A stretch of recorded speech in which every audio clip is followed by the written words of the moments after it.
Good afternoon, everybody. I don't know if I'm joining a class that was already in session that maybe Gina had going, or if I got my own class that said it was already in session, but here we are. If everybody's there, welcome.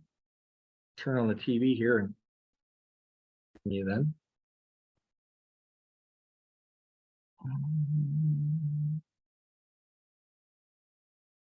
Anybody that's on Zoom, can you hear me? I can hear you fine. Oh, Yep, perfect. I can hear you. I was wondering if I was in the wrong class too. It's like, okay. Yeah, it was weird. It said it was already started and I joined it, but that's all right. We're here. So hopefully it'll let me share my screen here. There we go. All right. So hopefully everybody's week is finishing up pretty well. I know we've got just a couple people in the classroom here. It's nice to see everybody that is here and the people that are on Zoom. I appreciate it. We won't take a ton of time today to focus on anything but the addendums. It's interactive, so ask any questions that you have. You know, if you have a scenario that you're going over, we can always learn from one another with things going on. You know, we definitely don't want to dominate the class with stories, but sometimes, you know, one transaction can lead to another person's success because you've shared with them maybe something that you've struggled with or your client struggled with, and you can help out. So definitely, you know, share as you need to, or if you feel so inclined. So I'm going to start with the addendum. So like I said, if there's something else that you guys have questions about when we're done, we can go ahead and cover that. But for now, I'm going to go ahead and just open up all of the addendums. And we'll start with that. I think our first one here is going to be the ABA with Stonegate. So not saying that you have to have an affiliation with Stonegate. Maybe you don't. Maybe you have it with another company. However, if you are using Stonegate, you may have your own ABA agreement with them where it would show your name in this top section and not just Keller Williams. And if you are not a member of Stonegate, but we are affiliated as Keller Williams Legacy Group, and you are using them, you would still need this form signed by your consumer. So if you're on the buy side, it's your consumer that signs it. If you're on the listing side, it's your consumer that signs it. It's always nice if you had the full signatures from both parties. However, you don't have to. Sometimes other agents at other brokerages will say, my client's not signing that, and fine, don't argue with them. Even if you're using Stonegate, not worth the argument. But if you are using Stonegate before they're going to open up a title search or anything like that, you will have to have this signed by your consumer. Okay. If you're not using Stonegate, you do not have to have this signed as part of compliance. Okay.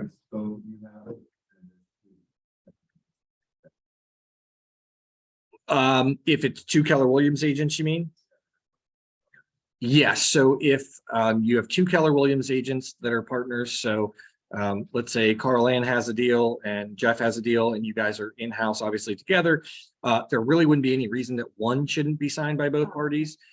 You can have two signed if you wanted to. Maybe perhaps you've already got it signed to the listing, and maybe when you're putting the offer together, the other agent just went ahead and got one signed possibly, and now you have one signed by one party and the other side. That's okay.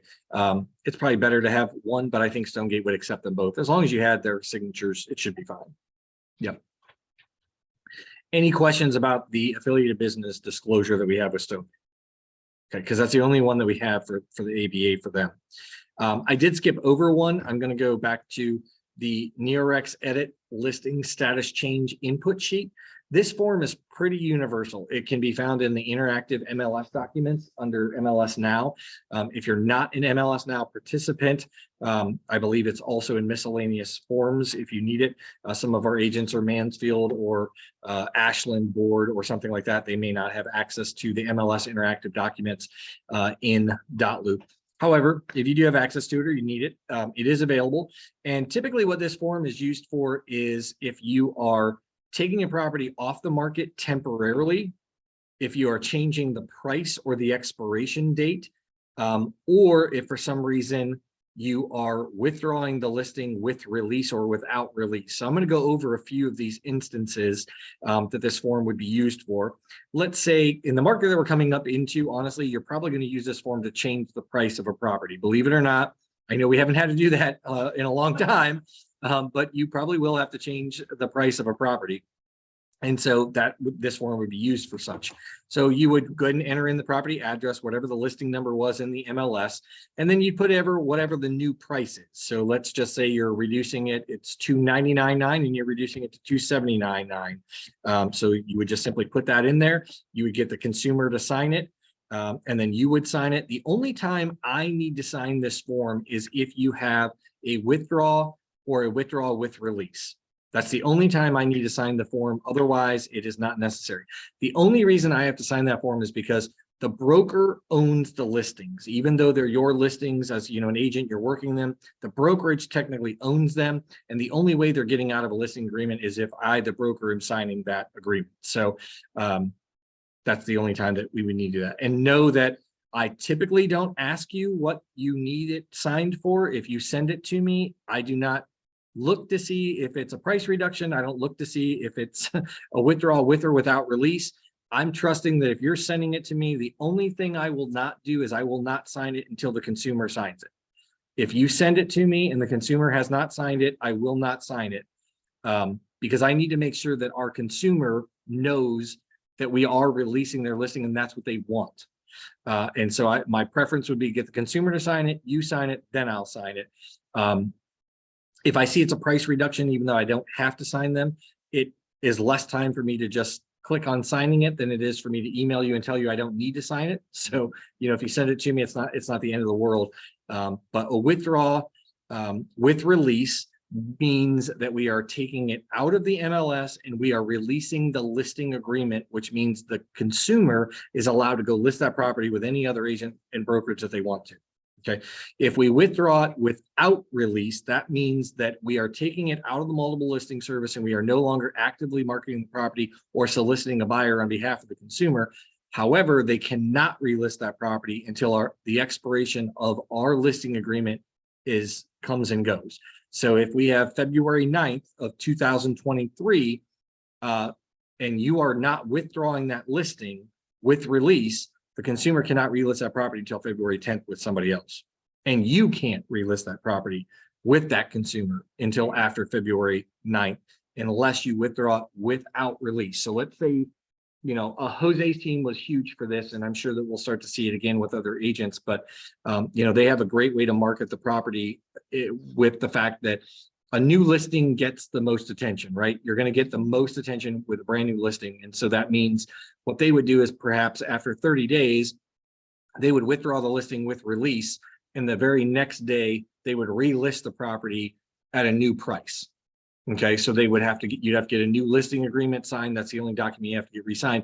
And you have to get this signed by the consumer that says, I'm withdrawing it with release because I'm releasing the first listing agreement and I've written a new listing agreement with new dates. If you withdraw it without release and then you try and relist it, the MLS will probably audit you and they're going to say you've done something wrong. You could incur a fine. They might just ask you to correct it the first time. But I imagine we'll see most of those. You don't always have to just reduce the price. You can withdraw it and put it back on the market if you wanted to get more traction. But there's, you know, talk to your consumer, see what their thoughts are on doing that. Scott? Sometimes when you see listings where it'll have days on market, it'll say like 8, and then it says total days on like 76. Cumulative days on market. Yep. Yes. How long that would not be set?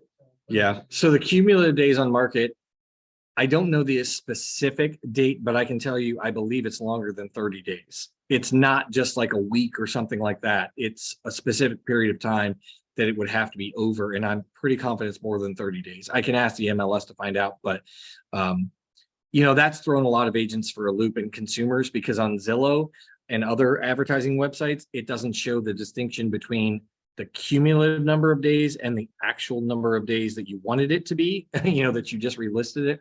So, you know, the seller will say, we just relisted my property after 30 days, you know, it should be on as a new price and it should be 1 day on the market, but Zillow says it's 40 or, you know, 31 days on the market. Fix it. Well, you can't fix it. There's nothing you can do to fix that.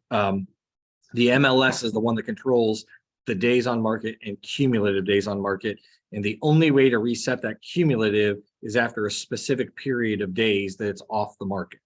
Yeah, I was just gonna say it'd be nice only because like we have some of these things house on the market because it's doing the sale market. Mhm. So if there's a magic number, hey, we wait 2 more days, and then you'll have. Right. So in that possible at some point. Mhm. Yep, I can do that. My question was, when I'm looking at days on the market and it has a number slash another number, so I'm confused on what, like, how that would come to be. So what would happen, like, the first number is, The first number is the days on the market for that period in which it was active on the market. So what I mean by that is, let's say, for example, you put it on as a brand new listing, right? The cumulative day and the date, so both before and after the slash are going to be the exact same. okay, Let's say you mark the listing pending, under contract, no showings, because you get a contract. okay, The first number of days on market is going to change, and the second number of days on the market is they're going to stay the same as long as it's under pending, no showings allowed. But let's say that deal falls apart. okay, You put it back on the market. The cumulative days on market is going to the counter is going to be from the day you first put it on the market. If it falls apart on day number 30 and you put it active again, it's going to show 30 days on market after the slash, but it might only say 3 days on the market before, because it's really only been active so many days, but it's cumulatively been on the market that entire time, or for sale, even if it was under contract. so it's not counting the days that it's like off for that brief time. It wouldn't count that time if you go right to sold, if the deal stays together. Okay, But if the deal doesn't stay together, that's one way that after the slash calculates. okay. The other way is kind of what Scott was talking about, where it was, hey, my consumer said we had the house listed at 199. We're getting feedback that it needs repairs, right? And so we're going to take it off the market. You have 2 options. You could do this temporarily off the market, where you take it off the market and then put it back on market date. You mark it in the MLS as temporarily off market. In the broker remarks, you put the back on market date will be whatever. Or you can withdraw it with or without release. Now, in Scott's point is he's saying, hey, the seller needs 2 weeks, let's hypothetically say, to fix the property and make repairs. We're going to take it off the market. The problem is, if you take it off the market and do withdraw with release, that consumer can go list it with another agent in our company or outside of our company. You have no control over that. If you withdraw it without release, unfortunately, you can't even relist it in the next 2 weeks, because you have to wait until the expiration date expires. So the best thing to do in Scott's situation would be a temporarily off market, unless you trust the consumer, and that's where you're going to withdraw it with release and then get new listing paperwork signed and hope the client doesn't go somewhere else in that 2-week time frame. Most of the time that happens and the consumer's not educated enough to know that, oh, I signed with or without release, or I'm signing a new listing agreement, I'm going to go somewhere else. But it can happen. And I've seen it happen. Consumers, unfortunately, are only loyal when it benefits them, not when it benefits us or somebody else. So you might have, Scott and Lynette could have the best relationship with this consumer, but all of a sudden their sister-in-law gets into real estate and passes her real estate exam, and they withdrew the listing with release, and they had the best of intentions because they love Scott and Lynette, but it's my sister-in-law and I want to give her a fair shot, so I'm going to list it with her. You are SOL. That's it. So the trust goes as far as it goes, and hopefully you can trust your client, but I will say protect yourself too, because even with the best of intentions, people do the opposite. That's why it's set up. Even if you say, I'm not giving you the lease, but you don't want to lose it, it still has to the point of expiration. Yep. And I think that's proper. Yep. So this form is used for a lot of different things. You can see, like I said, you're talking about price change, possibly temporarily off market. You're withdrawing it with or without release. Typically, we do not see, there's a lot more on here. You could change the expiration date, and we might see that coming up in the future. Let's say, for example, your listing is expiring on December 20th because you've had it for 3 months and it hasn't sold, and now you're changing the expiration date. Hey, the consumer has said, hey, I'll do another listing with you until February 28th. You're changing only the expiration date. You get your client's consent and your consent on this form. So it is universal. There's a lot of things you can use it for. All the blanks don't have to be filled in. And depending upon which situation is applicable, the only things we don't typically use are going to be like contingent date. Simply because you're marking it contingent in the MLS, the contract is that addendum that marks it contingent. You could use this if you wanted to. Same thing with pending date. The contract is what says it's pending. You don't have to have this form. And the closed information, you also don't have to have the closed information on here because nobody's filling it out but you here at Legacy. You're filling out your own closing on your own listing. So you don't have to worry about doing that. And this is really just if you had an admin perhaps that maybe wasn't aware of what the situation was until you give them this, and you might say, okay, well, it was listed at $199, but it sold for $180,000. And the selling date was yesterday, and we gave back $5,000 in closing cost, and the selling agent ID is whatever. So let's just use it as mine. And then you give that to your admin or something. But typically we don't see these sections typically use contingent, pending, close, or these two boxes down here. So any questions on the edit status change form? Adding on there, like what would be, like you have to use this form, fill that out. Yeah, the only thing that would be is in the event that, again, you had an admin that for some reason so at our brokerage, you have the control over that, which is also a blessing and a curse, because one, it gives you more work to do and you have to follow up with it, but it also means that you can change the price on your listing at any time. If you get a consumer that calls you at 6 o'clock and you're out at dinner and they say, I want the price of my house changed before the open house and I want it changed today, you can log in and do it. There are brokerages that do not give you that permission to do that. And you are going to have to wait until Monday at 9 a.m. till the office person that changes this comes in. And that, I assume, would typically be used for that. You would fill it out, get your client to sign it, you would sign it, send it to the office manager, they would sign it, and then they would give it to their admin. We don't have that. We don't have all that red tape to go through, so it makes it nice. That's the only thing I can understand that why they would have that, because it's not mandatory to use this one. Okay. But you definitely have to have the consumer's consent to temporarily take a property off the market, to withdraw it from the market, to change the price, to change the expiration date. Anything you're changing, you've got to have it in writing, and this form provides you to do that. Again, the only thing I need to sign is a withdrawal, with release, or withdrawal. And that's just because the listing belongs to the brokerage. So, okay. All right. Moving on, we did the ABA disclosure. So we're going to do the escrow instructions. So I don't know why. I must have pulled an old one. I know this has been updated. We are no longer at that address, but the form itself is the same other than that. The escrow instructions are something that you can fill out right when you're filling out your paperwork that you just got to deal together, and you say, hey, I'm going to fill this escrow instruction out. I'm going to do my green sheet, or put in command if you're using commissions in command. I'm going to do that. And I'm going to send this escrow instruction over to the title company so they know what the compensation is that our brokerage is getting, no matter if you're on the buy side or the list side. Also, it gives them the closing date. You can send it with the whole packet if you want to. I am of the mindset that I don't send this form until after we've had the repairs negotiated and after the appraisal has been done, simply because there are times where, back in the day of real estate, before everybody was buying things and accepting them the way they were, if an appraisal came in short, you might negotiate the price, which changes the commission and changes the price.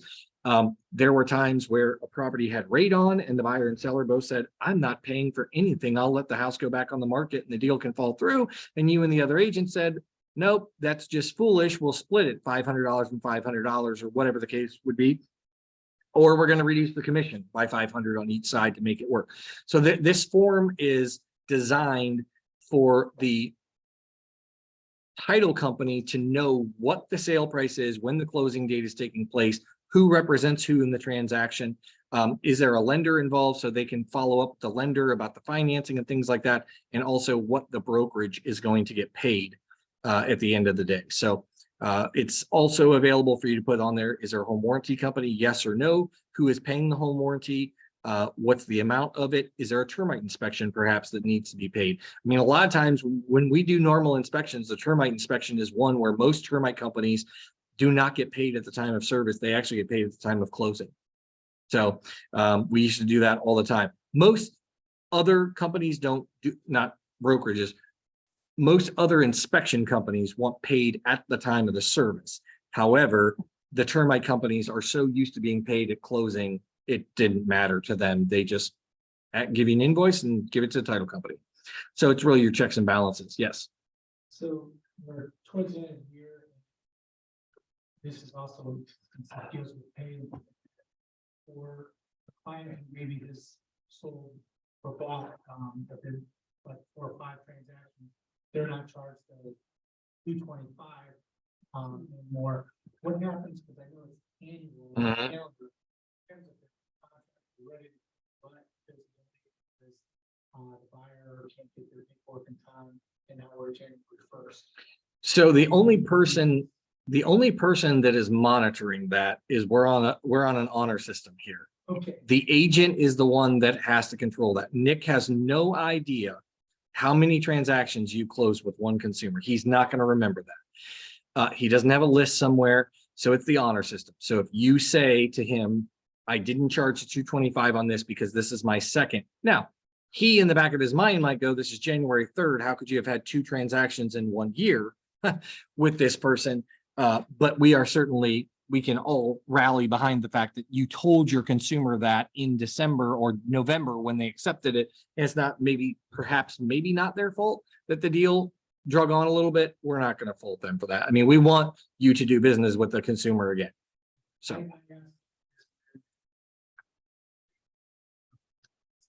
Well, for you, Scott, then you have to charge. We had one where it's on the MLS is one, we broke it into 2. I was going to talk to Nick about only charging 125 based on, is that something that we could? Yeah, so Jeff is sharing for those of you on Zoom. He has a transaction that was 1 purchase agreement that turned into 2 purchase agreements because they had to split parcels or do something. And originally the consumer was only being charged $225 because they had 1 transaction. Again, in those particular situations, I mean, you just have to let the office know, hey, this was the situation. Because again, we want you to work with them again, right? And if it's not worth losing the consumer over $225. Yeah, that'd be a great spot. If you can put it in the notes on the green sheet or in command, if there's a spot to put it for that. In worst case scenario, you send them an email. But if it's not in the notes section, I mean, I just ask that you give grace, like he doesn't know what he doesn't know. If you don't tell him, he can't read your mind and know. So, yep. Okay. Any questions on that escrow instructions? Okay. All right. So we don't typically see this earnest money deposit slip anymore because we aren't typically copying and stapling a check here because we don't accept earnest money at our brokerage. And there are many reasons that we decided not to do that. You can still collect the check for the title company if you want to and staple it on here and then take it to the title company. But, with Stonegate and so many other title companies, they can log on right there and pay their earnest money and you don't have to touch it, which is really the best thing for you. You're not losing it. You're not touching it. It can't get lost. There's no question about when it gets deposited, when it gets somewhere. And so I will say, if you choose to use this, you could do it for your own records. You could write on there the property address, city zip code, who the buyer is, and you could just put on there who you represent. And then you could just put in here wired to Stonegate 1216. If you wanted to, or you wanted your admin to do that. It's earnest money is a huge deal in real estate. It is one of the top 5 problems at the division and complaints of the division. Property management's the first one, but this is in the top 5, and it's because real estate agents lose checks, don't deposit them, don't collect them, or just misappropriate where it goes. Those are all problems, and that's your problem because you're the one collecting it. So even though we're trying to keep you from getting in trouble by giving it to the title company and telling the consumer they need to give it there, it is your responsibility as the buyer's agent at this brokerage to make sure that consumer gets the earnest money there. And when you're on the listing side at this brokerage and you don't control the buyer, you need to be asking the question, is the earnest money deposited? Because when the deal blows up, if it does, you will be the one in the hot seat on the consumer side, whether you're on the listing side or the buy side, to say, why didn't you have my fiduciary duty in mind when you knew that that was supposed to be collected? One of the things that I think that we'll do in the future, our purchase agreement doesn't have it, but Keller Williams Elevate does, which is our sister company up in Strongsville. They actually have written in their purchase agreement that the earnest money must be turned in within 4 business days of a fully executed contract, which I actually love, because that gives a very specific amount of time for a buyer to get the earnest money to wherever it's supposed to be. With today's e-commerce, there's no reason that in 4 days you can't have it somewhere. I had written 2 contracts that, went, or 2 purchase agreements, they did go under contract. And my buyer, both times before, I said, times of the essence, you need to get your earnest money to title like right away, and you drag your feet. Yep. Because she wanted to possibly get an inspection done, see what happened with the inspection, then not be out money. I'm like, you Yep. can't do that. And then I had the listing agent calling me, chewing me out. I'm like, I can send you all the text messages that I am on it. I'm on it like every minute of the day. I can't like go over and put a pen in their hand and make them write that check and drive it on over to title or whatever. But yeah, Well, I mean, you can even, you know, we don't have it written in our purchase agreement, and I don't necessarily encourage you to write a lot of things in the purchase agreement, but there would be no reason why you're not exercising a legal degree of any kind or engaging in the practice of law by simply putting in there that the buyer needs to deposit the earnest money within 4 business days. That's just a negotiation between a buyer and a seller. You can write something like that in. And like I said, we could probably update our purchase agreement almost monthly or quarterly. I don't want to do that because it takes a lot away from you as agents to learn that new system every single time and explaining it to your buyer. But yeah, something like that, I would encourage you to write in. But just know it is the agent's responsibility, no matter what side you're on. You have a fiduciary duty to your consumer. Get the earnest money. Yeah. For the listing, it's okay for us to say, until we know that that's been put in, we are not allowing the inspection. Because that's our fiduciary duty. Right. And you can say, and Scott, I've done that, but what I would say is never say, I've made the decision. It's the consumer. I've spoken to my client has made the choice to not allow you to do inspections until you deposit the earnest money. And when the other agent says, so you're stopping us from moving forward with the contract, no, you're stopping us from moving forward with the contract. Your buyer is, because they agreed upon acceptance that they would deposit the earnest money. It hasn't happened. So, but yeah, try and always lead. I know you weren't alluding to that, Scott, but I'm just saying we have to be very careful with our words, because even myself, I've been known to say, well, that's not happening until this happens. And somebody will say, are you making that choice? No, I'm not, but I'm telling you it's not happening because I've spoken to my consumer. Right. So when did you say there would be possibly a change done to our purchase agreement with? I can't until then. Yeah. Yep. Days or Mhm. whatever. Yep. Yeah. Give them enough time. You can do that. Nope. Just write it in the purchase agreement where it says, upon acceptance, Right, you can cross out upon acceptance and write within 4 business days. okay, just strike. Just strike through. it. Yeah, because you can't have 2 different things in there. It's either upon acceptance or it's 4 business days. Upon acceptance, even though our contract is saying upon acceptance, meaning when it's fully executed, you need to deposit the earnest money. We know that sometimes it doesn't happen. And a buyer will try and get around it by saying, oh, well, I want to wait till I do my inspections or whatever. The earnest money laws are very clear. It is as soon as possible. Well, what does that mean? Somebody might live in Arizona and say, I don't do e-commerce. I'm going to mail a check. That's as soon as possible. Or you might say as the agent, I'm waiting for it to come in the mail. I will deposit it as soon as possible. As long as you're not delaying it, you're not in a license law violation, but the consumer can delay it. And the only way that's going to be litigated is if a lawsuit ensues, which we want to prevent in every way, shape, or form. So by putting an exact day in there, there's no question. You have 4 business days. Okay, that's good to know. So, Thank you. yep. Any other questions about earnest money since we're on this form? Okay. But you can tell you what you're gonna get.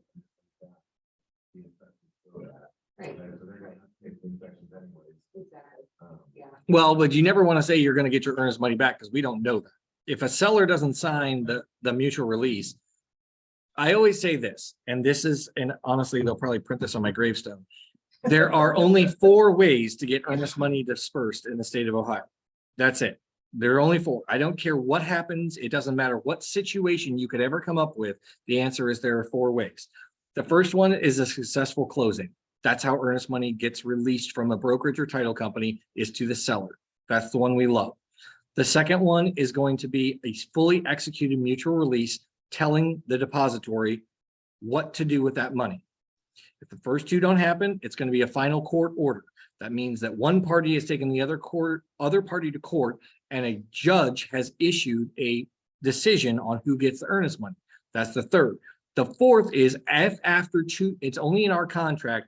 It is in other people's purchase agreements, but if it's not in the contract, it doesn't necessarily exist. In our purchase agreement, it says that after 2 years, if not one of those first 3 things hasn't happened, the depository is allowed to return the buyer's earnest money to the buyer who wrote the check without letting the other party know. They don't have to give notice, is basically what I'm saying. And so those are the only 4 ways that earnest money is ever distributed in the state of Ohio. Now, I think that our earnest money laws are archaic and ridiculous. I think that a lot of times buyers walk away from a transaction, leaving the seller holding the bag for no good reason. I think that when a buyer enters into a purchase agreement, that in order to protect the consumer, yes, you should be able to get your earnest money back if the home inspection doesn't take place. However, after you've done all your inspections, you should have to give a secondary deposit that is non-refundable, that still goes towards your down payment or whatever, but that is non-refundable. And that means that if you back out after the due diligence period, it's on you. You've lost that money, whatever that is, and you should, because, you know, we all know that if you have not bought or sold a house in the last few years yourself as an agent, you may forget how stressful and how nerve-wracking it is to be lining up utilities in kids' schools and mail and all your bills and changing everything and organizing that mover and giving it the deposit and worrying about where my money's coming from because I'm running thin on money because I'm paying for all these things. Like, it's stressful. So the buyer should understand that the seller is going through a lot too. And you should not be able to just wake up one day and go, yeah, I know you've scheduled your mover, given your deposit, and you've transferred utilities, but guess what? I'm not showing up to closing. So, you know, there should be some repercussions. So that's my little high horse there. So, all right.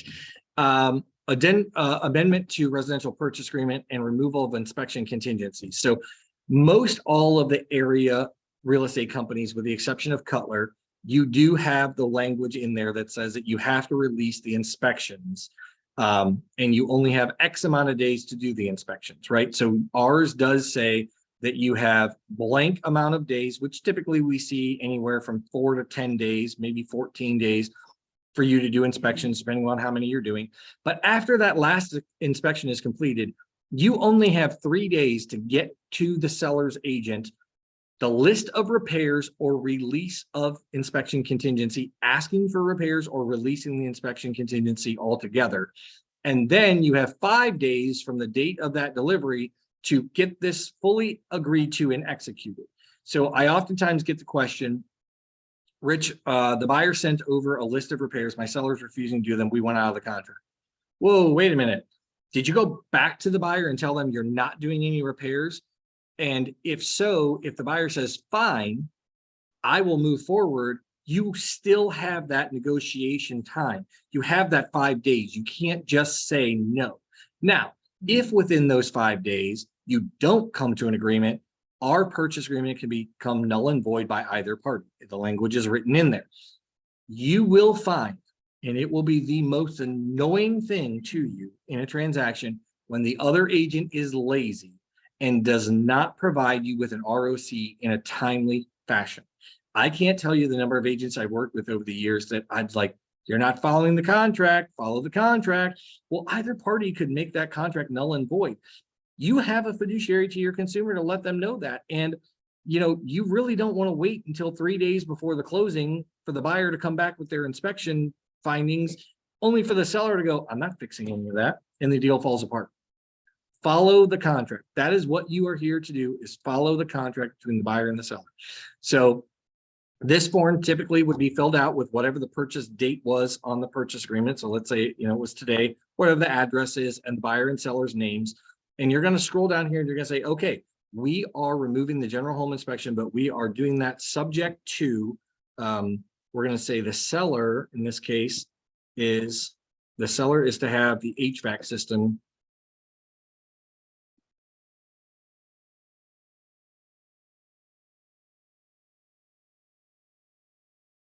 inspected. Professional, I would even put in here HVAC professional. And I would also say something like any repairs. Boy, I can spell it.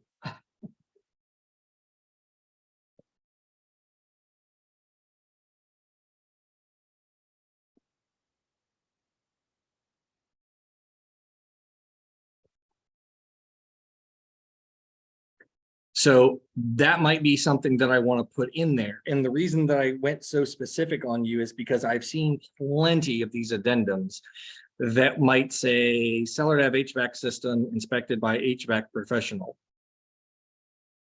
Great. They had it inspected and they need new furnace. But you didn't say that. You just said to have it inspected. They did. They did exactly what you asked them to do. So by adding the fact that any repair, and you might even put any repair or replacement recommended by HVAC company be completed before closing at seller's expense. You want to be pretty detailed, because believe it or not, whatever your understanding of what the buyer wants, you need to be very clear on, because there have been times where agents think, oh, I've done what I'm supposed to do. The home inspection said the HVAC company should inspect the furnace and air conditioner, and that's all it says. Well, great. Now you have an open-ended problem. You've got a problem. They inspected it, and now you have air conditioner needs replaced, and nobody wants to pay for it. You got a dead deal. That's on you, because you didn't anticipate what could have happened. Not always can we anticipate what could happen, but in that particular instance, what is the outcome your buyer expects to happen in the event that there's a problem? Have you talked about it with them? Now, you might find somebody that wants a house no matter what, and they might say to you, I don't care. I know the HVAC, the home inspector recommends that it's inspected because it's well beyond its life expectancy, and I just don't care. I want this house no matter what, and I don't want any problems. So I am just going to remove the home inspection altogether. I don't want the seller to do a thing. Great. You're golden. Yeah. I'm sorry, to go back, you were talking about you only have 3 days for what? Like before we got on. Yeah. So, well, not to respond. So This. no, you have 5 days. So what happens is, when you have our purchase agreement writes as such, when you have the last inspection during your inspection period, whatever that last inspection is, you have 3 days from the date it was completed. Okay. The time it was Completed. So we define completion as the time that it was completed, meaning you actually have the results, like not just I went out and did the well and I don't have the results for 3 days. Well, the inspection is not complete. I don't have any results. It's not complete. So, and that's what you have 3 days for. Should they send a copy to you and also to the buyer? Not necessarily. They will typically send it to the buyer. If they don't have your information, they could send it directly to you and forget the buyer.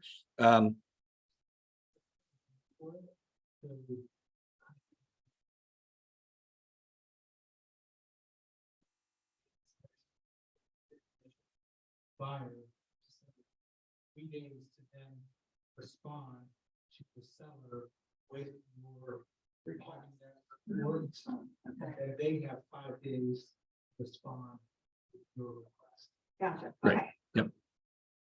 Okay. So that's typically what this form is used for, is, removing any of those inspections. Now, if there is no well and septic, you're not removing them or removing subject to anything because there isn't one. But let's say, for example, on my purchase agreement, had a general home inspection, I had a radon inspection, and I had a pest inspection. Well, I'm either removing them all or I'm removing some. So maybe there's radon, and we cover it in our purchase agreement that says who's going to pay for it. Don't get me wrong. But let's just say, for example, it wasn't covered in there for some reason in a purchase agreement. You could write in here, seller to mitigate radon at seller's expense before closing. And, leave it at that. So but you're removing the home inspection and the wood destroying insect inspection. So this form is kind of universal with that fact. You can use it if you have to change the closing date. Let's say, for example, like in Scott's case, you have 3 weeks now, you've had to extend the closing. So you're just going to fill out this top section 1 through 6, and then you're only going to fill out 11 and 12, saying that we're just extending the closing until the end of this month. We're not using it for this purpose, so we're not filling out any of this. So it's somewhat universal. Same thing with possession. If you're having a closing and maybe you need to extend the possession date, then we're going to extend the possession date. May I ask a question? Yeah. So sometimes one inspection, but it's gonna take a little while to clear out what we can. We put in the conditions, we put in something that says, you're still waiting for the results of, let's say it's a while, it's longer. Mhm. Is that appropriate to put that in there? We want to make sure that if we're not, then we're going to follow the inspection. I suppose it depends on what language you put in there. So I am of the mindset there should only be one release of contingency. That's it. The reason I say that is because I have had in my career agents that will come to me with a release of contingency after the home inspection is done, after the septic inspection is done, after the well inspection is done. And I'm going to tell you, nothing irritates a seller more than every single time you contact them over that period, they want more. They want more because they're going to say, I already agreed to put in a new septic system. I am not doing anything else. So stop asking. Well, now you might have a dead deal because the seller is going, I'm not paying for an AC and I'm not paying for this or whatever. In the normal exchange of real estate, anything can happen. You're going to experience that in the market that we're coming into. Sellers will say, I'm not going to do this, or I'll disclose it, or I'll reduce the price over something. You will have buyers that will say, I know how this market is because they just came out of whatever market we were in, and I want this or I'm not buying the house.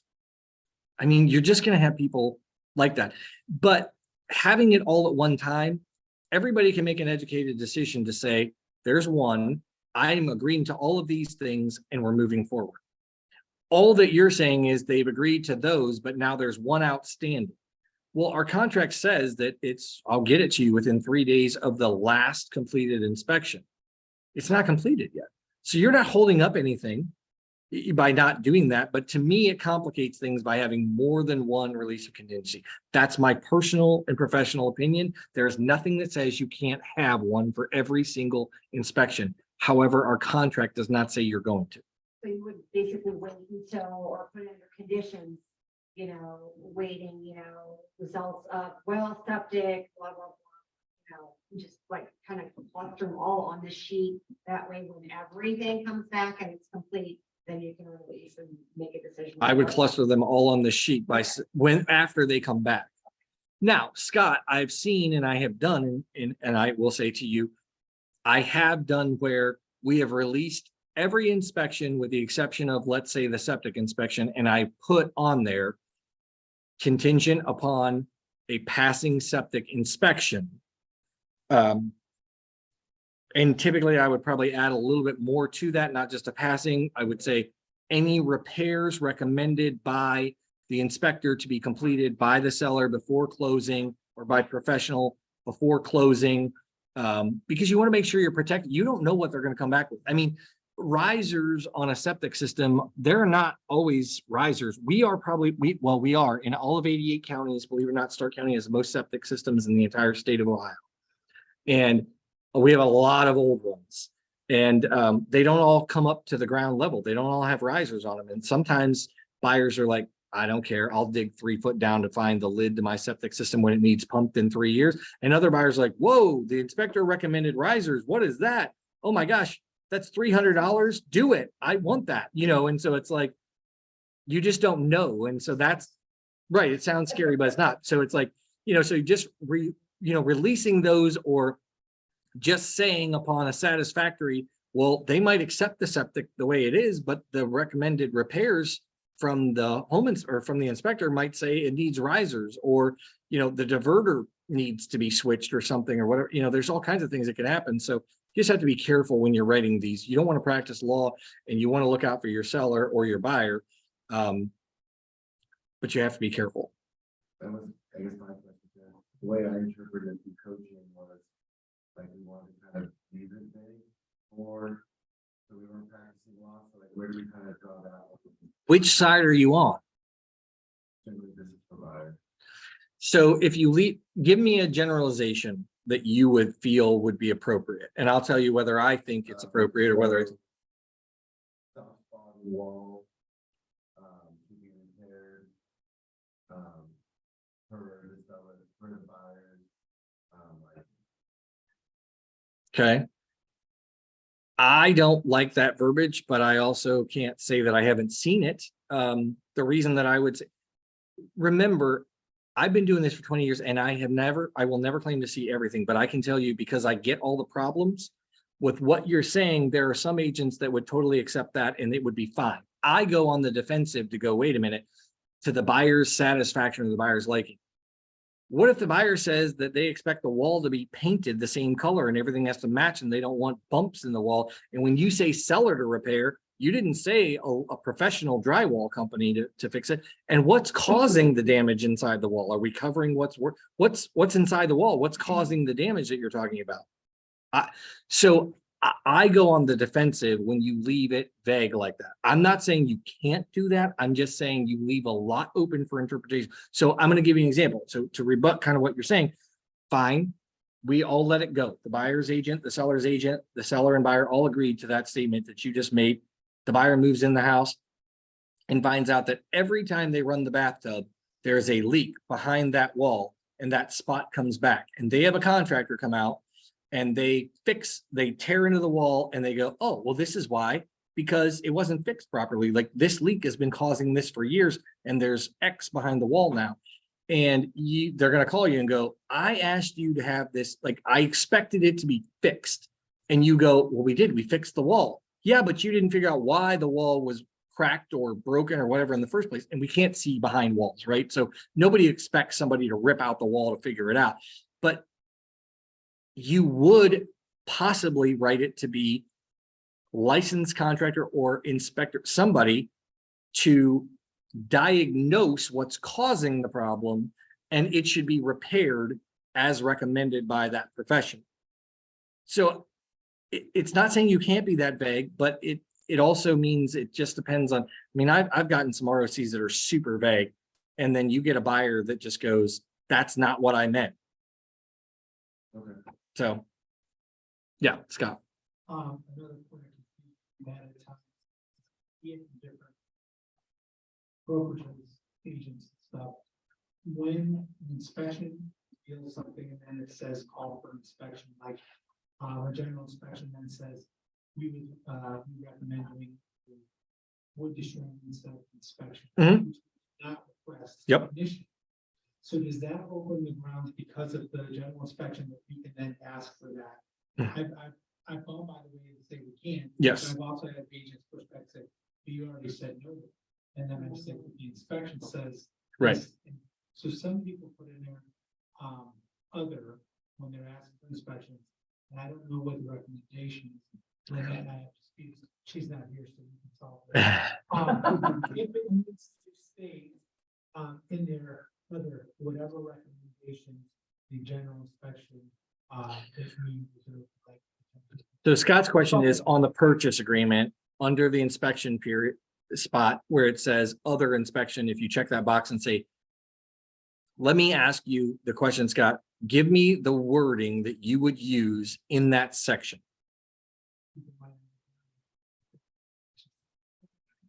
I would probably say something that, whatever. Buyer reserves the right to perform inspections recommended by the general inspector. Okay, so I don't mind that wording. I will just go on record and say, I do not like when the other box is checked. I do not check. The other box was originally designed for a pool inspection, a hot tub inspection, a roof inspection, a whatever, a sidewalk inspection, a like it was designed for an inspection that we don't have every day. Agents have gone on the defense, if you will, to say, or offense, I guess it would be, to say, as you can tell, I play sports. So the offense to say, I want to protect the consumer as best I can, and that's what I'm going to put in there. If you're on the listing side, though, is that really the benefit to the seller? Because now the general home inspector is going to go on their offense and say, I recommend that you have an HVAC because the furnace is more than 2 years old. And though it looks clean, it hasn't been serviced in 2 years. I recommend that you have a roof inspection because we just had a wind storm come through and some of the shingles look loose. I recommend that you have the lead-based paint paint tested because, you know, the home was built in 1919 and perhaps, well, when I'm on the listing side, I feel like that opens my seller up to everything known to man, right? So I don't like that box checked. And to your point, it's my understanding, and I'm certainly not the division or an attorney, but I would say when a home inspection is performed and you find a latent defect, you have the right to inspect that further. So if the roof is leaking, you have the right to say, you didn't ask for a roof inspection, but the general home inspector found that there is a leak in the roof causing mold to grow in the attic. I want a mold inspection now because we have to deal with this. And I want a roofer to go out because we have to deal with it. So I have never been of the mindset that I need to check that other box and write something in there. That's just me. I've said it in our broker classes and agents continue to do it until it gets litigated at some point. I don't know what's going to happen. I will share with you that in Northeastern Ohio, in our wonderful box of counties that we have up here, we are the only spot where you choose every single inspection you want to do. In Columbus, the buyer is allowed to do any inspection they want in that 10-day period. You don't get permission from the seller to do a radon or a pest. You schedule as many inspections or as few as you want, and the seller cannot tell you that you can or can't do them. The state just came out with, when I say the state, the Ohio Realtors just came out with a 10-page purchase agreement that has had over 2,000 some hours put into it by realtors around the state. And they have combined every quadrant of the state of Ohio to include anything you could imagine that would be included in those particular areas. That's why it takes up 10 pages. But in there, it's the same thing. It gives people 10 days to do any inspection in the world that they want to do.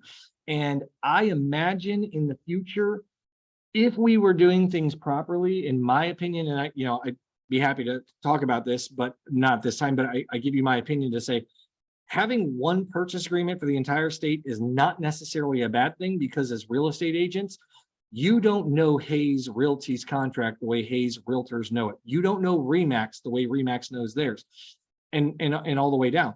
Listing agents don't know ours as well as they know theirs. If we all had one, we would be able to practice that, know it, and understand it, right? So that's my opinion. So I think where it's going to go is, though the division in the state of Ohio legislature hasn't said that yet, when you go to places like Florida, you have one purchase agreement for a certain board or an area. That's it. You don't get an option of the company doing it.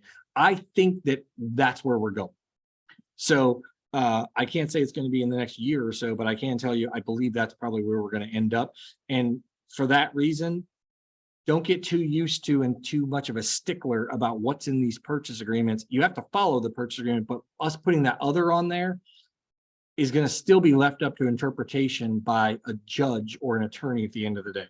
We can think what we think, but it doesn't mean anything, because I'm not necessarily right and you're not necessarily right until it goes before a court. All we can do is try and get along with everybody and understand what it means together. So I know that was a super long answer for that question, but all right. Any other questions about this particular removal of inspections or contingencies? Yeah, so I do have one question for you. Sure. So what if the, like, say I'm the seller's agent, and what if the buyer's agent like comes to you wanting repairs like a week later? You know what I mean? Like, I know we have like that 3-day window. So like, what is the proper way to handle that? Well, what you probably want to say to them is go pound salt. I wouldn't recommend that. Okay. But you can very politely say, I'm sorry, but I'm following the contract that you wrote, because if it's a buyer's agent, they wrote it. I'm following the contract that you wrote, that your company provided to you, and unfortunately, you're outside of the time frame in which you were allowed to ask for repairs. Now, that is the first answer. The second answer to that is, the second part of that is, I will be happy to go back to my seller and ask them, because the purchase agreement is between the buyer and the seller, not the agents. Right. There's nothing wrong with you going to your client and saying, we are outside of the window in which they legally can ask for inspections, or I'm sorry, any repairs. However, they've asked for this repair. You might find a seller that would go, oh my gosh, they want a GFCI outlet put in next to the sink. Great. I'm going to spend the $50 to have the electrician come out and do it. I'm keeping this deal together. I'm moving to Oklahoma in 2 weeks and I don't want anything coming between this. And on the flip side of that, you might get a seller that goes, are you kidding me? They had all this time. Forget it. I'm not doing anything. Okay. You just don't know, and you don't ever want to answer for your client. You Okay. need That makes sense. But ultimately, in these situations, there's no specific answer, simply because if, let's just, this could go a million different ways. The seller could say, I'm not doing the repair, and the buyer could say, well, I'm not moving forward. Okay, great.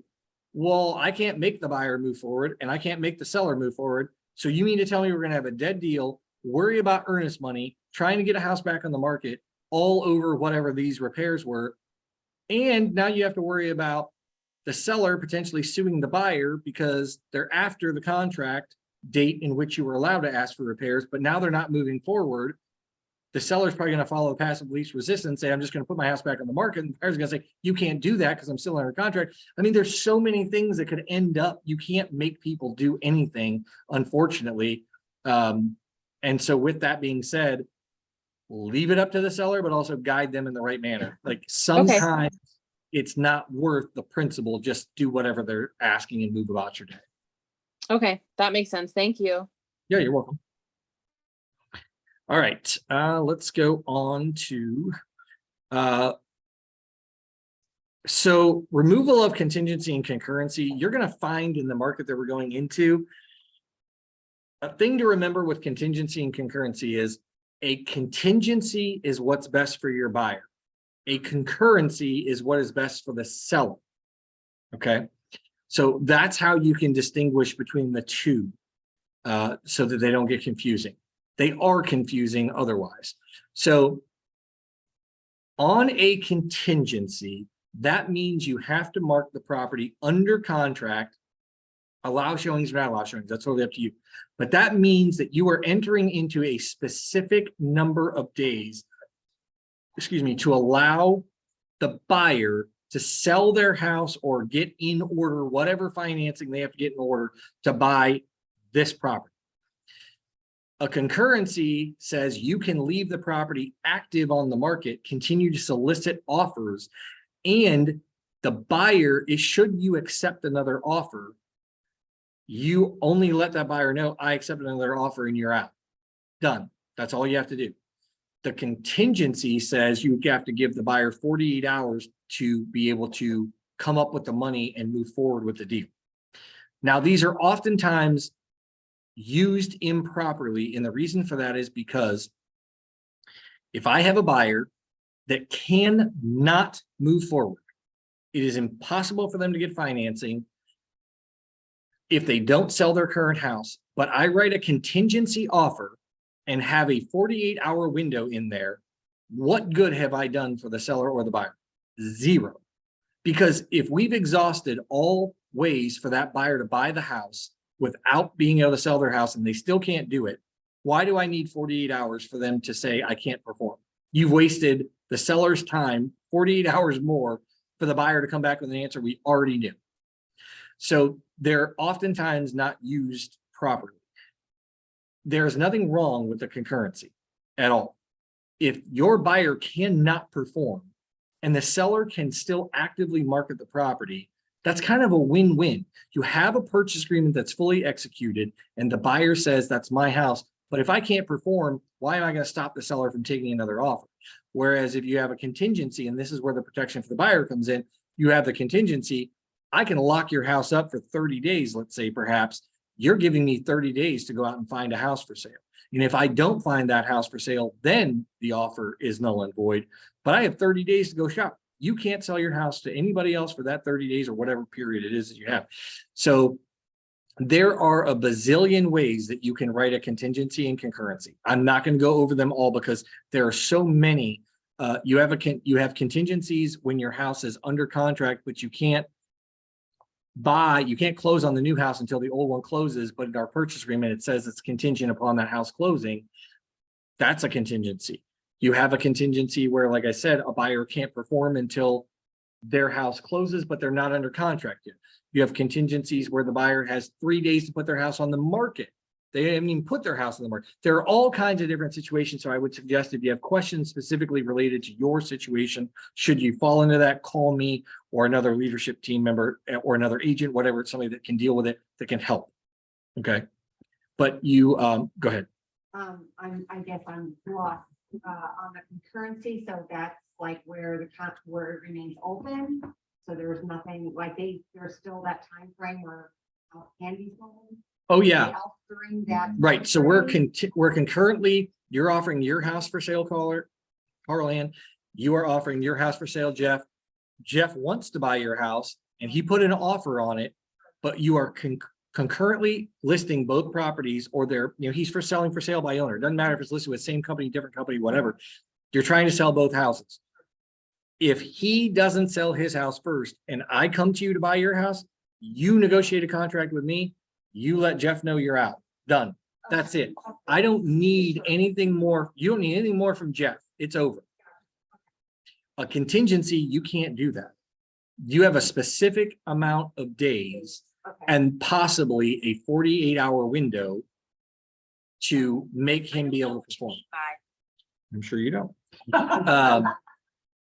So I'm animated and talking my hands, so I guess Siri wants to be a part of that. Anyway, like I said, contingency concurrencies, they can be super confusing. Not enough time to go over every single possible thing that would happen in one of those. There are plenty of forms out there. It's kind of like the escalation clause. Is it net? Is it gross? What is it off purchase price? I mean, there are so many different variations of it. Ask questions as you have them. I think there was a couple of chats which I totally probably missed. Heather couldn't hear what he put in. Oh, Heather, he was putting in the other spot. If I didn't already answer it, it was the other. Other is checking that other box on the purchase agreement that says other inspections that are going to be performed. So like buyer reserves the right to have any inspection recommended by home inspector. That's what he was saying. He put in the other. Let's see here. Sorry, guys, I'm terrible. Just speak up. I don't look at the chat and that's my fault. I'm sorry. Heather Leone, I'm sorry. I don't know. Hopefully I answered your question at 148 because what was the other example replying to? And if I didn't answer your question, please give me the context again and I'll try and answer it. I think it was prior to that, the other one. I'm not sure who was giving the example in the room. He just said, what if I said X and then it's hard to tell now. It's been too long ago. I'm sorry, guys, speak up. That's my fault. Just Yeah. speak up whenever. Next time. Thank you. No worries. All right, Jay, yes, what was he putting in there? Okay, so that's what it was. We answered that already. Yep, okay, perfect. Yeah, just yell out, guys. All right, perfect. This addendum is found, next addendum is found in MLS interactive documents. And this form is very universal. You can put all kinds of different things in here. You can extend closing in here. You can remove somebody from a purchase agreement. You could say, husband and wife were on the purchase agreement, but now all of a sudden the lender is saying they only want wife on the purchase agreement. So you could write in, Rich Cosgrove to be removed from purchase agreement, and everybody could sign it. You could extend the closing date in here. You could extend the possession date in here. This is universal. Be careful not to practice law. A lot of times it's a very fine line between us practicing law and writing addendums. but there's all kinds of, any kind of addendum you think you have to write something into, that's what this addendum is for. And there could be 20 of these in a purchase agreement if necessary. Hopefully there's not that many of them, but there could be. So just know that that blank addendum is available for things that you need to agree to between the buyer and seller. Buyer's occupancy prior to title transfer. This is in our documents, and we also have the next one, which is buyer's occupancy or seller's occupancy after. We are the only pocket in the entire United States that are crazy enough to allow a seller to live in their house after closing, free of charge or charging rent. And we are the only people foolish enough to let a buyer occupy a property that they have not closed on yet. It does happen. There are times where it absolutely has to happen, and it stinks. If it's going to be longer than 7 calendar days, we don't recommend that you use either of these two forms. You are not the property manager. You're not the owner of the property, and you should not be negotiating leases or anything like that between the buyer and the seller. If for some reason a buyer needs to occupy the property prior to title transfer, this form is available, whether you're on the listing side or the buy side. This form was written by our attorney in order to help our consumers.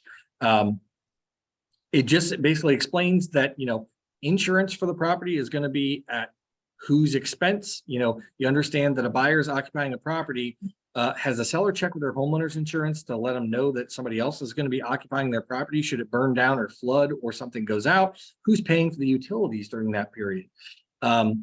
Everything is hunky-dory until it's not. So, we've had buyers call and say, I'm not closing on this house. The air conditioner went out or the hot water tank flooded the basement. You still own the house. It's your property. Or, you know what? I've lived in this house for a week now, and I just don't like it here. I don't like the neighbor. I don't like the neighborhood. I'm not buying it anymore. You've created that problem when you let them move in. And I don't mean you, I mean the seller. So be careful. But this form is available should it absolutely be necessary. In the top in bold, it says consult with your independent attorney before signing if you have questions or concerns. We're providing this document as a courtesy and kind of a blanket form, but it's not going to fit all situations. Okay. So we just like in like 3 months. Sometimes like sellers be like, I'll go on the market now, but my new home build isn't ready until August. So I'm going to the market in March. I sell it right away and it doesn't until August 15th. No, I would not. So the question was, let's say, for example, I'm building a house and I want to list my house now because the market's good, or it's just the timing. I want to list it, but I'm not going to be out of my house for 3 months. The house goes under contract right away and it closes. Let's just say it's a cash deal. Let's say it closes in a 2-week time frame and the buyer is totally good with you staying there rent free because they wanted this house and or they charge you a little bit or whatever. Legally, we are done when the contract closes. That's it. We are out of it as a brokerage and as a realtor. We, as a courtesy, want to try and keep things for our clients. In your example, the buyer and seller outside of the real estate transaction should get together and get their own lease agreement together, either by themselves or with their own legal counsel. And they should be the ones collecting a deposit, charging rent, not charging rent, going over damages, homeowners insurance, all of those things. Now, I am telling you from a brokerage, to keep yourself and the broker out of legal trouble. We all live in the real world. That's sometimes not the case. You can use the form if you need to, but it's going to tell you in box 3 again, 7 calendar days. If this agreement's going to exceed 7 calendar days, you really need to seek legal counsel. And you, as much as you want to help your consumer, you don't want to be on the other side of the table when they're suing you. And it will and can happen because we could not possibly come up in a 1-page document all of the things that are going to possibly happen while a buyer has possession of a property or a seller has possession of a property they no longer own, right? So this is really just a fail-safe for a few days that says, what the amount of rental payment might be, the deposit and all that fun stuff. It doesn't say, oh, I'm going to give you back the deposit if you leave the house broom swept. I don't know what damage was there prior to, who's going through and taking the pictures. What's that? Someone and use those terms. What? Broom swept? Yeah, I would like to add that in our purchase agreement too, is the broom swept, because we don't have that in there. And buyers or sellers leave a house with all kinds of things. And you never know what a seller is going to be leaving behind or whatever.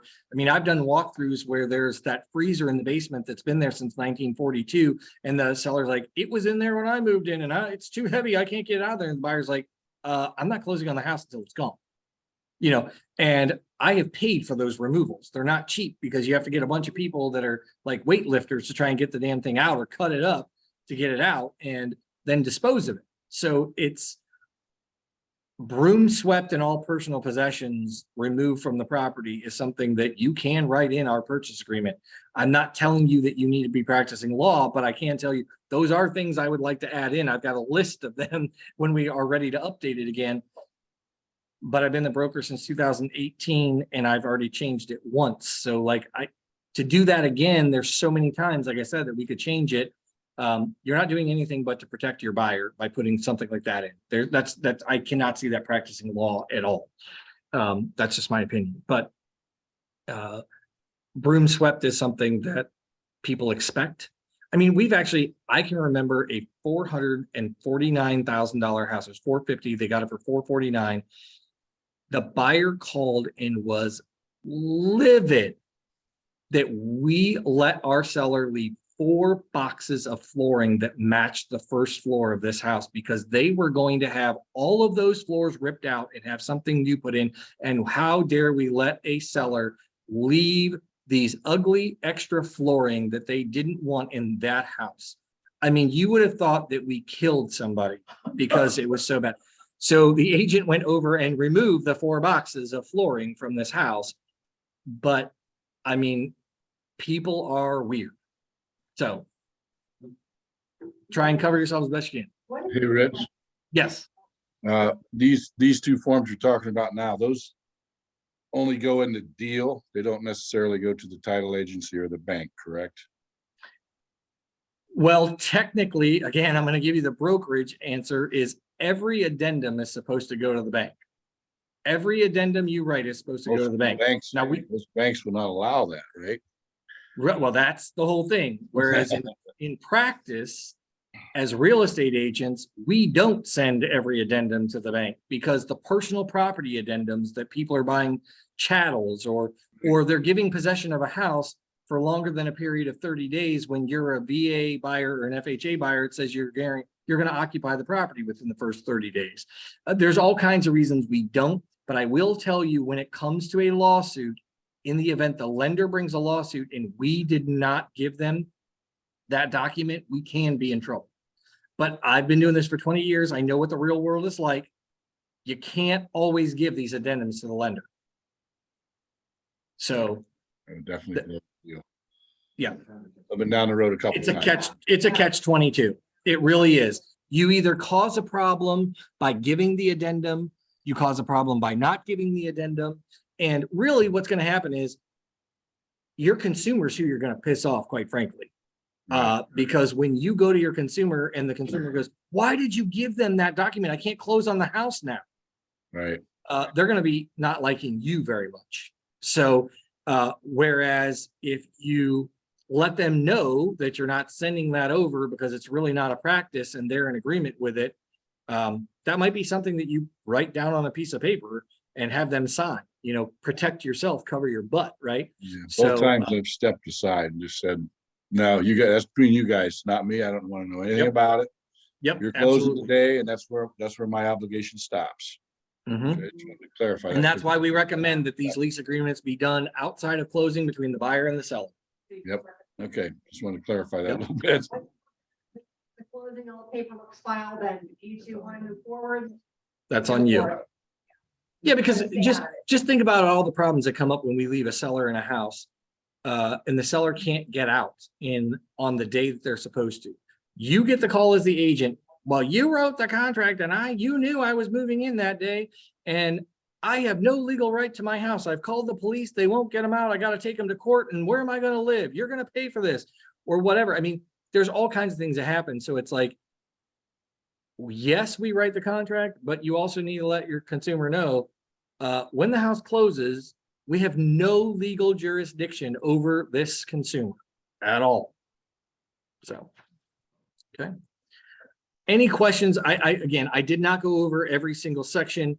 They are there for you to read them. They are there and available for you to use. I encourage you to use them. If for some reason you have questions, give me a call. But you know, even if the seller is staying in the property for 10 days after closing, you should be using the seller's occupancy after title transfer, because you're elevating your profession by using the documents that are available to you and protecting your consumer.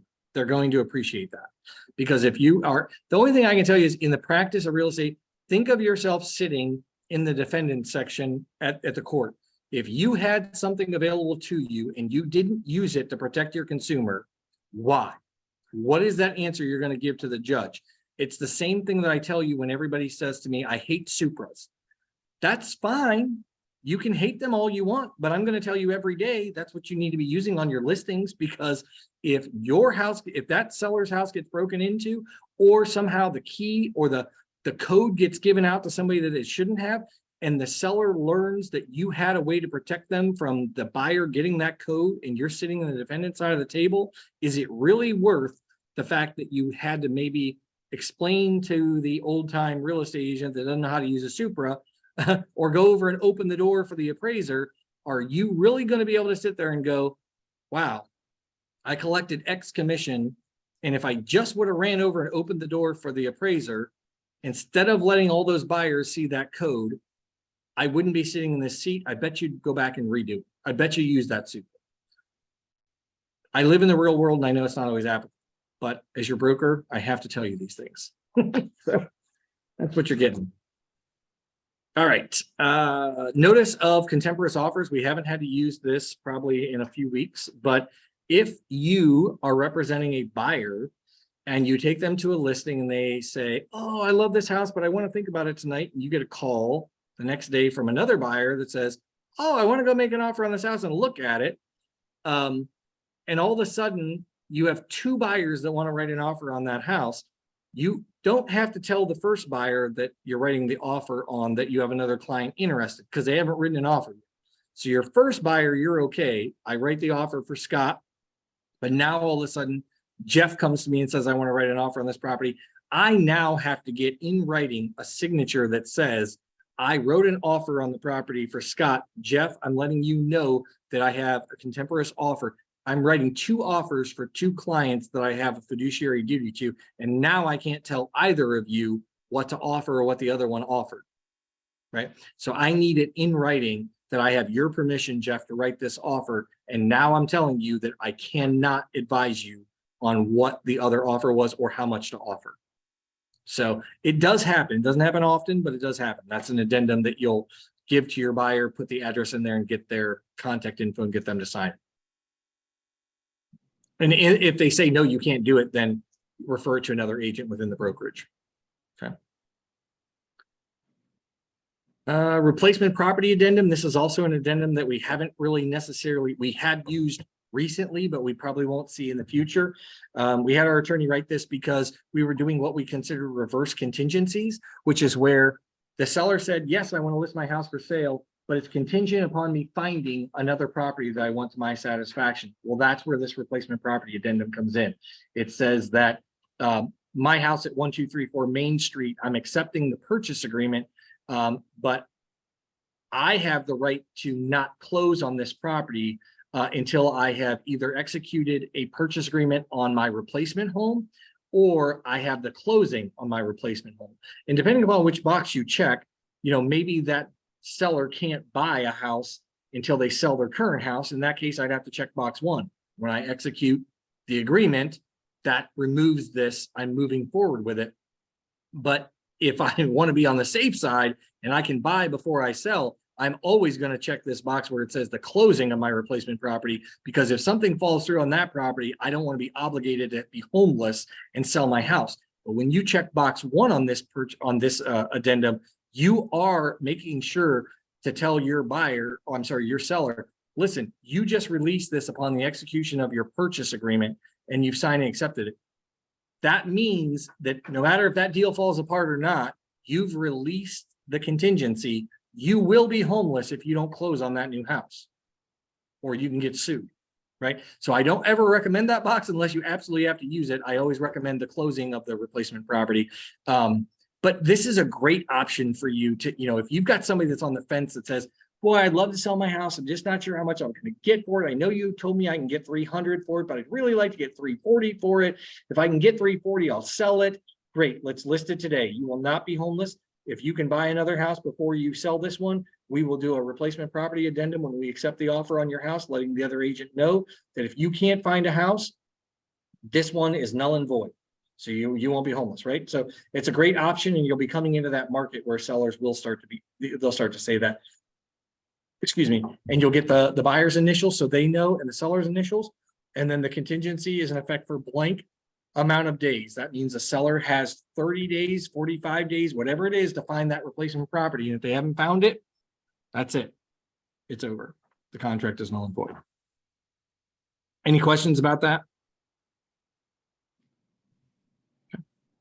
Well, utilize this tool, because you're going to go on listing appointments where sellers are going to say, I don't want to sell my house unless I can find the perfect property. Yep. Rich, would you Yes. say? Hang on 4 to 1 5? second. Okay. Hang on 1 second, Jay. Sorry, Scott's got a question. They want to make sure they get the closed. And but they want all the final inspections and appraisal to be done. So that's the verbiage they're asking for, because of our situation, Mhm. you're aware. I don't want to put myself in that top spot, because I didn't have somebody who closed and then could, but because of the backlog of appraisers and stuff, found ourselves in a very precarious spot. Yeah, it doesn't work for everybody. So Scott's got a very unique situation. And I know all of you feel like you have unique situations. You don't. They all your situations stink. Don't get me wrong. You're like, oh, God, I gotta go to Rich with this. And don't get me wrong, some of them I haven't heard before. So we learn something new every day. But I love those calls. Agents will call and be like, I'm sorry, I always bring you the most unique things. No, we learn every day, and yes, they're unique, but other agents have either experienced them or will experience them. So it's never a problem. I will say that.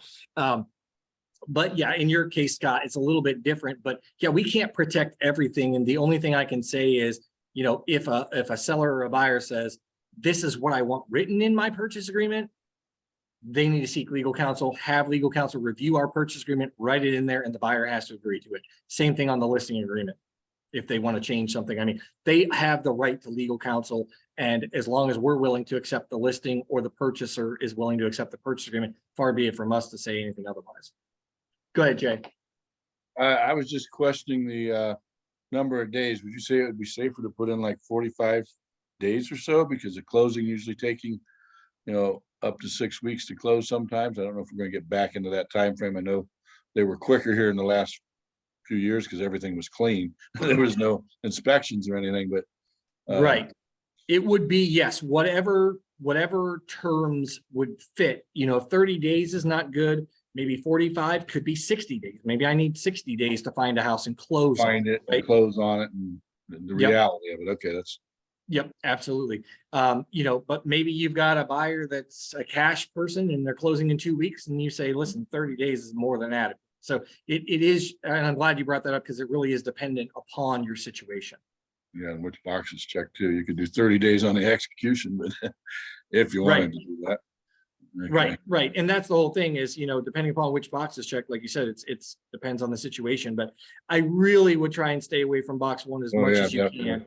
can. I Because, agree. we had a situation, in fact, that this past year where a buyer swears that their agent never told them they would be homeless.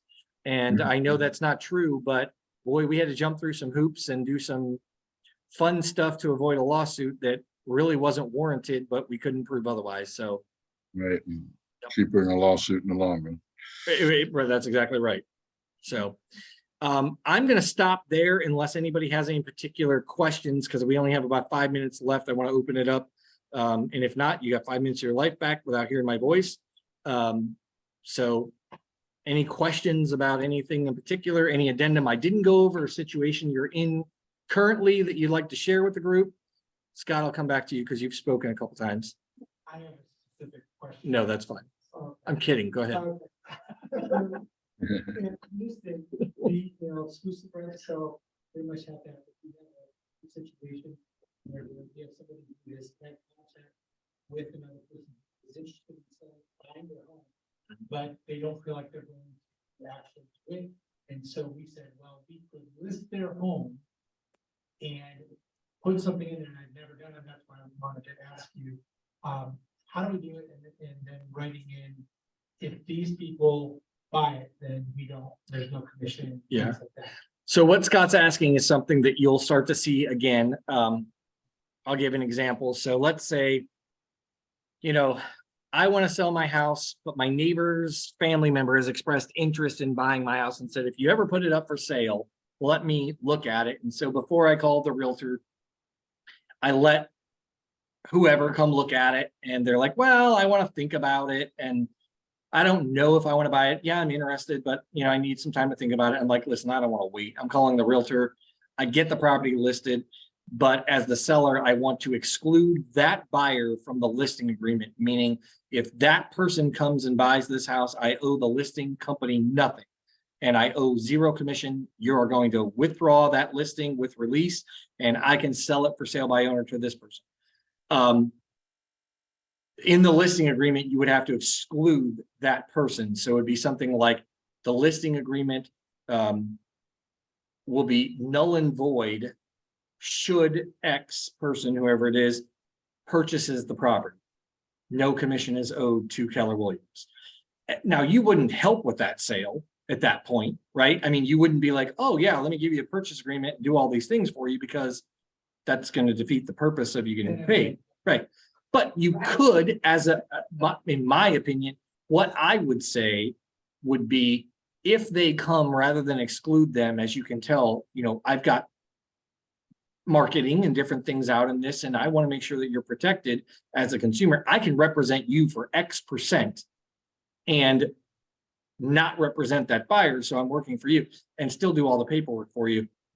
So you might put in the listing agreement, if X buys the house, and I am basically not representing both sides, but I'm representing only the seller in the transaction, and the buyer has no realtor, I will sell it. I will do the commission for 2% or something like that.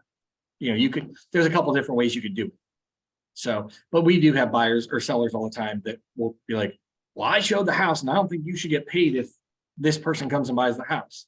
So yeah, you can do that. That there's a lot of benefits to being with Keller Williams, because we're not that traditional company where it's like, no, they signed the listing agreement. That's it. They're doing it. So These are different documents. nope, So just the listing exclusive agreement.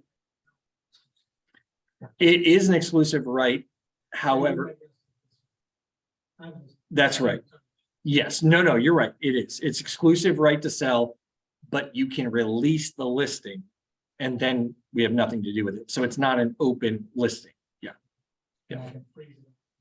If they, I can represent basically the seller if they would so desire. Yep. This. Yep. One thing so there are two things I just want to do, like public service announcement in our last minute, is you can never represent yourself and a consumer on the same transaction. If you are listing your own house for sale, you cannot represent a buyer on that sale. If you are purchasing a property, you cannot represent the seller on that sale. Okay. It doesn't mean that you can't be the only agent in there. It could mean that Jeff is selling his own home. Scott calls and says, I want to buy your house. You show them the house because you've had them sign the consumer guide and all that stuff. And on the agency disclosure, you check that the buyer has no representation, and the buyer's okay with that. You didn't represent them. And so in the MLS, you're going to close it out as Jeff sold it. Then you're going to do a listing correction form. You're going to send that to the MLS and say the buyer represented themselves. The MLS then fix that and say it was a non-member that sold the house. Jeff didn't sell that. That you can do, but you can never be a dual agent on your own property. And it's going to be my recommendation, even if it's in an LLC that you own, it is still my recommendation to you, even though the LLC stands as its own entity, you still do not want to get involved in representing a buyer on a property that you have a financial interest in. It's just not worth it. And the second thing is, I'm going to say real quick, is we've had several agents on our every month when we congratulate everybody on your production. The only way that we know that you had 3 sales in a given month is not because you put the closing date in command or the green sheet. We only count you as a closing when you get a paycheck. That's the only way we know that a deal closed. Just because you put in there the deal was going to close on 11/30, right? 11/30/22. We don't know if it closed on 11/30/22 because we didn't get a check. The only way we know it closed is when we process that commission check. So I only say that to you because I've had agents say, hey, I closed on 3 properties this month. Okay, did you get paid on 3 properties this month? No, I got paid in the beginning of December. We don't know when that property is going to close. So please, if you, Maybe that's a better way. If you've been paid. well, and that's exactly what it is. Then that's why I'm saying, like, public service announcement, we need to make sure everybody's clear on this, because it is never our intent to exclude somebody from that top producer list. If it's not over 500,000 and it's not 3 units you got paid on, we do not know that you belong on that list, right? Do you understand why that is? Like I just explained? Okay. I just found out that was expected. So, November 1st. There you go. So, That's why. Yeah. Yeah. It's what my time. Yeah, and that's what it is. If you receive the check, that is what counts. Not when we receive the check. Because if we receive the check on November 28th and you didn't do your compliance and we don't process the check, the deal is not closed in our system. You don't get credit for it for that month. Okay. Perfect. Any other questions before I let you go? Thanks, everybody on Zoom. Have a good holiday if I don't see you. Thank you. Thanks, Rick. Have a good one. You Thanks, too. Rich. Have a Thank good you. happy holidays. Thank you.